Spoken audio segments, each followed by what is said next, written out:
But I think we need more, right? We need more. We need more. More of that dojo life? Welcome to that dojo life. You're a father of two. Mm-hmm. You're a husband to your wife, thank God, because she's probably the best part of you. And why martial arts? Why is it important to you and your family? I'm actually glad we're doing this thing because martial arts is important to me, but I haven't been doing it for a long time. So it's actually really good for me, and to get in the dojo, get in the gym, and do some working out and stuff. But I don't know. I just go back to the reason why we started this, our initial conversation with that Dojo Life, which it took us a while to get to that name. Yeah. But I think starting any name in any industry is we're trying to make it fit who we are and what we believe in, and I think we finally nailed that with that Dojo Life. I think so. That's what we want to do. We want to live the Dojo Life, and I think we should talk about that as well. Yep.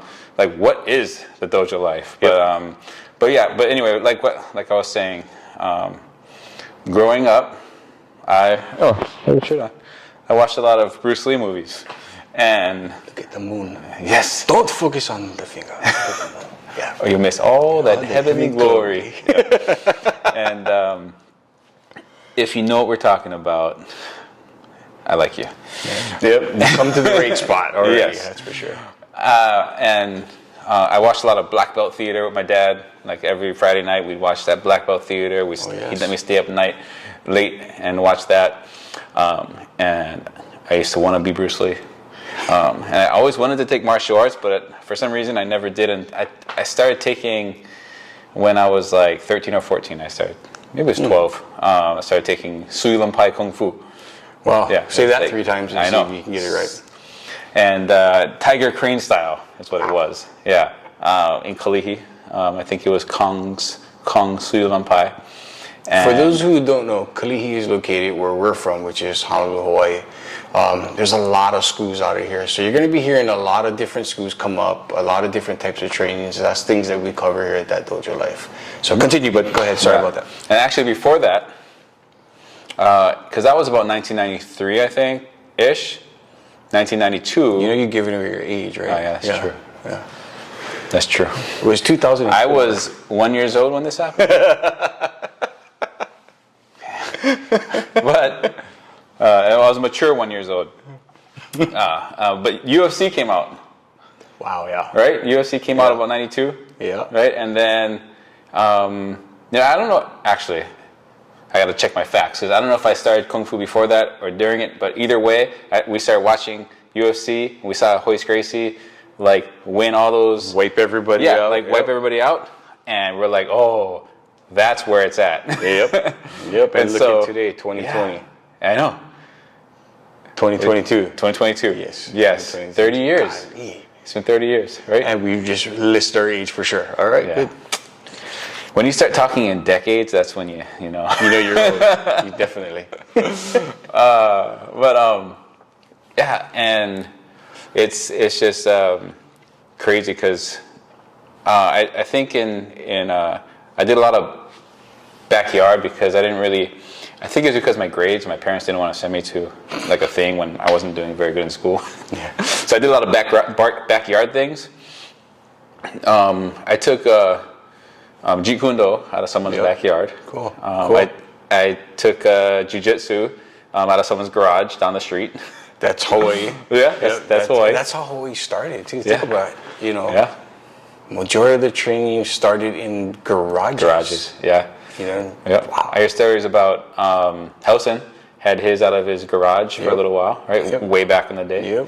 Yep. And I went to some Wing Chun and stuff like that, and just pretty much backyard wrestling, MMA kind of stuff. But I always wanted to do it. I always wanted to fight. I have a very small fighting career. I did a couple kickboxing matches and a bunch of jiu-jitsu, and in the Army I was doing combatives tournaments. That's right. That kind of thing. And then through the years, I've gone to different jiu-jitsu schools, and that's one of the reasons why you asked me what's important. It's building consistency and discipline. I think that's that one thing that martial arts can do for you is like because you have to show up at class. Yeah. Yep. And then I think when you're consistent, that's when you improve. Yep. For me, like I think I'm like a 26-year white belt in jiu-jitsu. Well, I've heard different. I've heard different, but yeah. I never went to a place long enough to get my belt. I've been a white belt for 26 years and I've been at the same school. No, I'm kidding. But no, that's true. I think like you hit it on the head, right? It's consistency. It's putting in the time, and that sets a lot of people apart. Some people don't want to put the time in. Some people don't want to. It's kind of like when people try to join a gym, like a 24-hour fitness, like a UFC gym and whatnot, right? It's always, I got to get in shape to go get in shape. Makes no sense whatsoever. And jiu-jitsu is not that far from that. They always feel like they don't want to do something, or they don't want to get started because they don't know how, or they don't want to do Kempo, Muay Thai, Taekwondo, all those martial arts. It's the same theory. But once they get their foot in the door, then they become hooked, And I think that's part of what that Dojo Life is all about, is trying to help people to get past that. Right. You know what I mean? Understand what that life is, Yeah, definitely. I think for me, and I'll kind of, once we kind of talk with you about your background and whatnot, I was that route too, go ahead, share. No, I mean, I still want to go back to like how, so I guess for me, my question to you too is, do you believe your kids should be in it too? Or, what do you think about that? So that's a tough question because yes, I absolutely think they should be involved in it. But do I force them? Right. And I want to force them. But I'd rather, them like it and do it in a way that makes them love it. Yeah, that's absolutely true. And when they get older, they won't be like, I'm done with this, I'm never doing it again. But it becomes like a lifestyle. Yeah. I think that's the hardest, right? It's the old saying, right? To push or not to push. Right. And when it comes to your kids, it's even harder. It's easy to push other people's kids, Yeah. But it's the art of parenting without fighting. Exactly. And I've lost every fight. That's the only fight I ever lose is those. But yeah, so you asked me, Rob, why martial arts important to me? Ooh. So why is it important to you?